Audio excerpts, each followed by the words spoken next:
예, 안녕하십니까. 하나님은 우리의 삶에 열매를 맺게 하시는 분이십니다. 이 과실이라는 것은 히브리어로 페리라고 말하고 또 헬라어로는 카르포스라고 말합니다.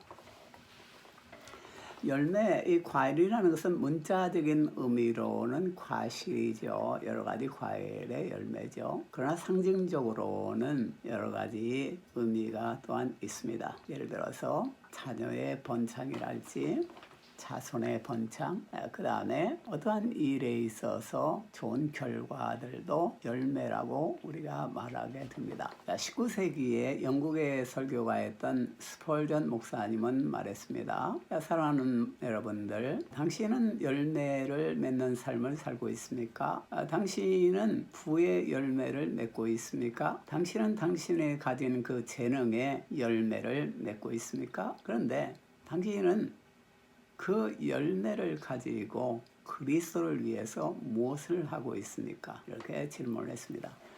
자, 우리 삶에 있어서 모든 열매는 사실은 하나님께로부터 나오는 것입니다. 그리스도로부터 나오는 것이죠. 그리고 그 열매는 그리스도를 위해서, 하나님의 영광을 위해서 사용되어야 되는 것이죠. 우리의 생애 전체는 하나님의 은혜고 하나님의 영광을 위해서 우리는 또한 드려져야 한다 이겁니다. 열매는 우리가 성경에 보면, 구약 성경에 보면은 진정한 우리의 삶의 열매는 예수 그리스도 하나님임을 볼 수가 있습니다.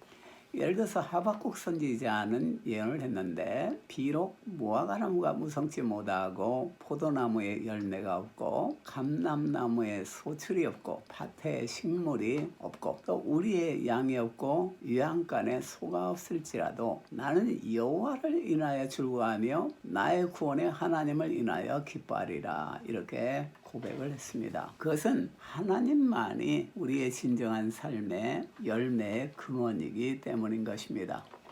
우리가 창세기에서 에덴 동산을 생각하고 하나님께서 우주 만물을 창조할 때를 생각할 때도 그렇습니다. 아무것도 없는 혼돈한 세상 가운데 하나님은 말씀으로서 빛이 있으라 했고, 달과 별과 해와 또 지구에 위에 있는 모든 동물들, 물건들을 주님이 만들었습니다. 그리고 특별히 에덴 동산에는 수많은 맛있는 과일들을 맺게 했고 그 열매를 아담과 하와에게 예비한 것을 볼 수가 있습니다. 그러므로 에덴 동산의 그 과일들의 열매는 이미 하나님이 만들어서 예비했던 것을 보는 것입니다. 우리의 삶의 열매도 우리가 잘못 생각하면 우리에게서 열매가 나온다고 생각할 수가 있는데, 사실은 하나님께서 모든 열매를 맺게 하시고 예배해야 하는 것을 우리가 볼 수가 있습니다. 우리가 신약 성경에 들어가면은 모든 그 열매들이 그리스도로부터 오는 것을 우리가 볼 수가 있습니다. 빌립보서 1장 11절에 보면은 예수 그리스도로 말미암아 의의 열매가 가득하여 하나님의 영광과 찬송이 되게 하시기를 구하노라, 이렇게 말하고 있습니다.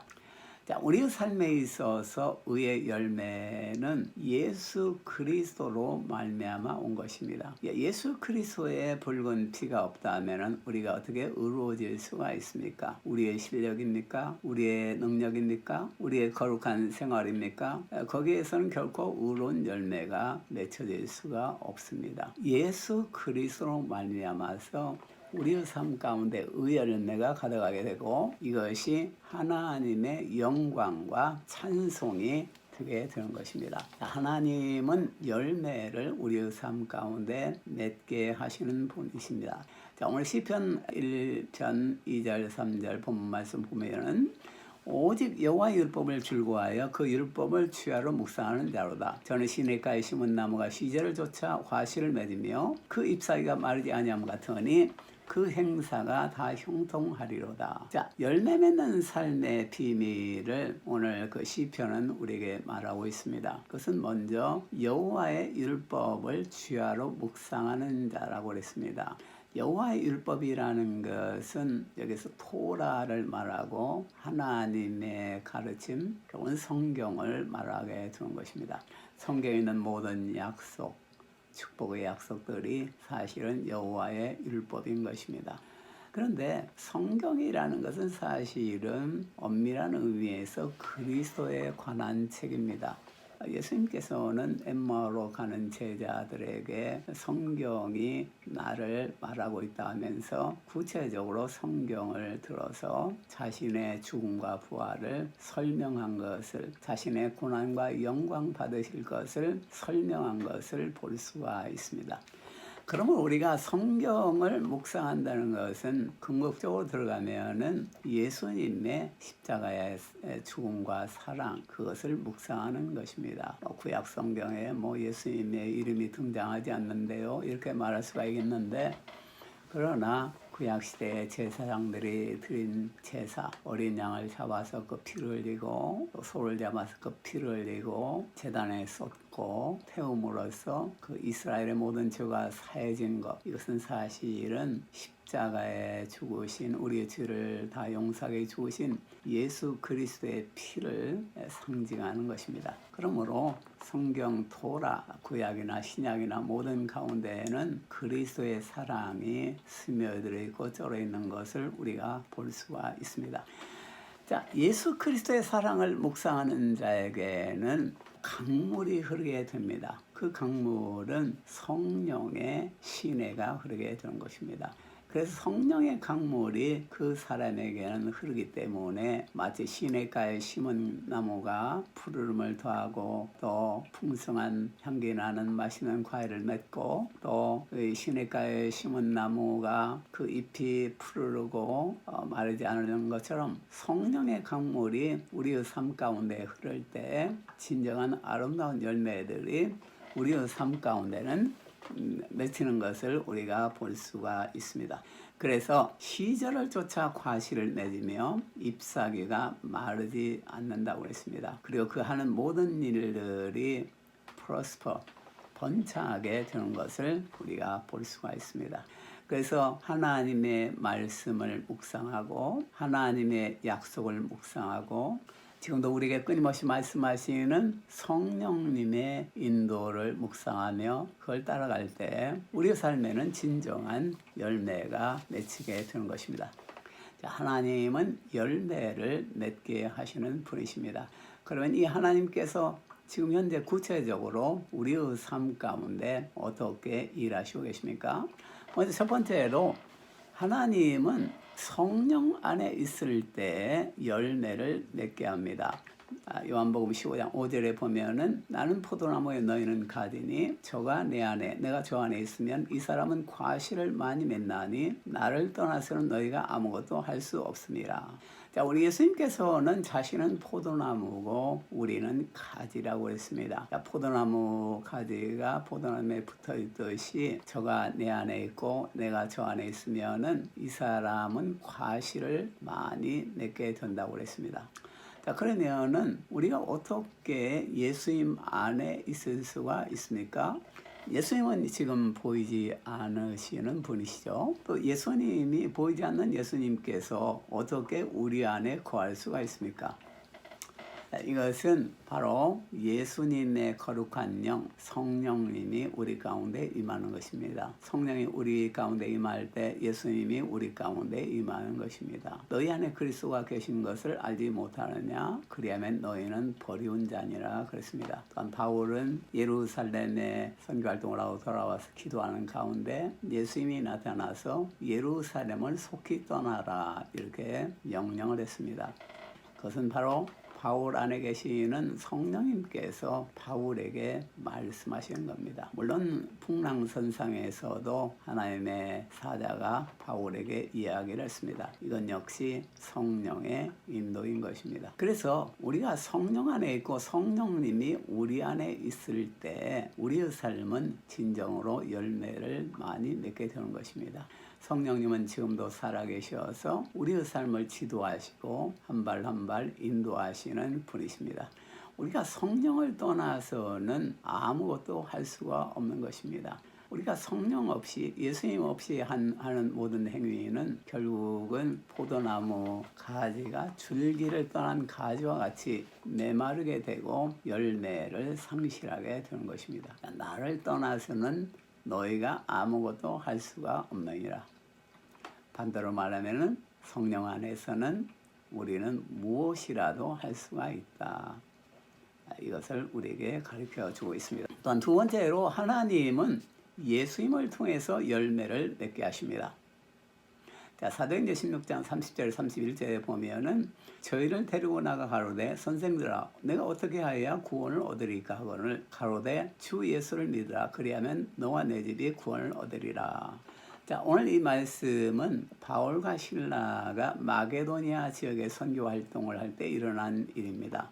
바울은 사실은 소아시아, 아시아 지역에서 선교 활동을 하기를 원했는데 하나님께서 그 길을 계속 막으셨습니다. 그래서 바울은 드로아라는 항구 도시에서 기도하며 기다리고 있었는데 그때 밤에 마게도니아인의 환상이 나타나서 바울 선생님 어서 이리 건너오세요. 이렇게 손가 부르는 것을 보았습니다. 성령님께서 바울을 마게도니아로 인도한다는 확신을 가지고 바울은 배를 타고 이제 마게도니아로 건너갔습니다.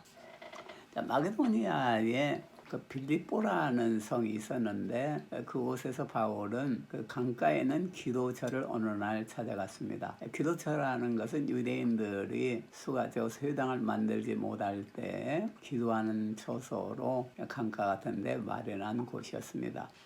바울은 그곳에 가서 루디아라는 그런 부인을 만나게 되는데 바울이 복음을 전하자 하나님께서 루디아의 마음을 열게 해서 루디아 감동을 받아서 바울을 영접하고 복음을 듣게 했습니다. 그래서 루디아는 이제 그 복음을 듣고 예수를 믿고 세례를 받고 루디아뿐만 아니라 가족 모두가 이제 세례를 받고 예수를 믿게 되었습니다. 초대교회는 거의 다 이 가정에서 시작한 교회죠. 건물이 없이 가정에서 대개 시작해서 교회의 모체를 이루고 부흥했던 것을 보는 것입니다. 그런데 이제 그 기도처에 바울이 이제 가는데 어느 날 하루는 그 귀신에 들린 그 점치는 여인이 바울의 뒤를 따라왔습니다. 근데 한 번만이 아니고 매일마다 이렇게 따라와서 이 사람은 하나님의 거룩한 종인데 하나님의 진리를 설파하고 있다 이렇게 말을 했습니다. 바울은 그 소리가 너무나 마음을 괴롭게 해서 그 귀신 들린 여종이 불쌍히 생각이 돼서 나사렛 예수 이름 명하노니 더러운 귀신아 물러가라 이렇게 명령을 했습니다. 그래서 그 귀신이 그 종에게서 물러갔습니다. 그것은 좋았는데 그 종을 부리는 그 주인이 이제 귀신행이 떠나가지고 신탁, 그 하나님의 음성을 그러니까 마귀의 음성이죠 사실은 들을 수가 없게 되는 겁니다. 그러니까 점괘가 안 나오니까 결국은 돈을 벌 수가 없는 것이죠. 그래서 바울과 실라를 잡아가지고 경찰서로 끌고 가서 감옥에 집어넣게 됩니다. 간수는 바울과 실라를 많이 때리고 깊은 지하 감옥에 가두게 되는데 그날 저녁에 바울은 현실에 대해서 낙심하거나 불평하지 않고 오히려 하나님을 찬양하면서 하나님께 기도를 했습니다. 그때 큰 지진이 일어나고 감옥문이 열려지게 됩니다. 그때 간수는 놀래가지고 스스로 자살하려고 시도를 합니다. 그 이유는 그 당시에 로마 시대에는 간수가 죄수들을 만약에 지키지 못하고 놓쳤을 때는 자신이 대신 사형을 받게 되는 그런 엄한 그런 직책이었습니다. 근데 바울이 큰 소리로 간수 양반 죽지 마시오. 우리는 하나도 도망가지 않았습니다. 이렇게 말해서 이제 간수가 보니까 진짜 아무도 도망가지 않았습니다. 문은 열려있지만은 그러니까 간수가 놀래가지고 선생님 내가 어떻게 해야 구원을 받을 수가 있습니까? 이렇게 질문했습니다. 그러자 바울은 주 예수를 믿으라 그리하면 너와 내 집이 구원을 얻으리라 이렇게 말을 했습니다. 그 말을 듣고 간수는 예수를 믿게 되었고 또 바울을 초대해서 가족 전체가 예수를 믿고 또 세례를 받은 것을 볼 수가 있습니다. 이 루디아의 가정과 간수의 가정은 참으로 위기를 만난 그런 가정들이었습니다. 그런데 예수를 믿게 되므로 그들 가정에 아름다운 열매들이 맺히게 된 것을 보는 것입니다. 자, 우리는 때로는 또 이렇게 생각합니다. 구원을 얻기 위해서는 우리의 어떤 노력이나 영성이나 어떤 우리의 거룩함이 필요하지 않느냐. 바울은 그런 거룩한 사람이 있기 때문에 그런 능력이 나타나지 않았느냐. 이렇게 생각할 수 있습니다. 물론 우리가 주님 앞에 기도하고 거룩한 생활을 위해서 노력하는 건 중요하죠. 그렇지만은 더 중요한 것은 예수 그리스도가 열매 맺는 유일한 길이라는 것입니다. 우리가 예를 들어서 베드로와 요한의 경우도 마찬가지입니다. 어느 날 베드로와 요한이 성전에 기도로 갔는데 그 미문이라는 그 아름다운 문 앞에 그 다리가 부자유한 사람이 앉아 있었습니다. 이 사람은 나면서부터 다리가 부자유한 사람이었습니다. 이 사람이 베드로와 요한에게 동양 좀 하십시오 이렇게 말했을 때 베드로가 말했습니다. 금과는 내게 없지만은 내게 있는 것을 내게 주는데 나사렛 예수의 이름을 걸으라. 자, 그 다리가 부자유한 사람은 순간적으로 병이 나서 걸을 수가 있었던 것입니다.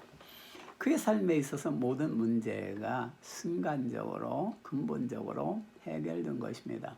많은 사람들은 그것을 본 많은 사람들은 이 베드로와 요한 능력이 많은 정말로 성령 충만한 사람이구나.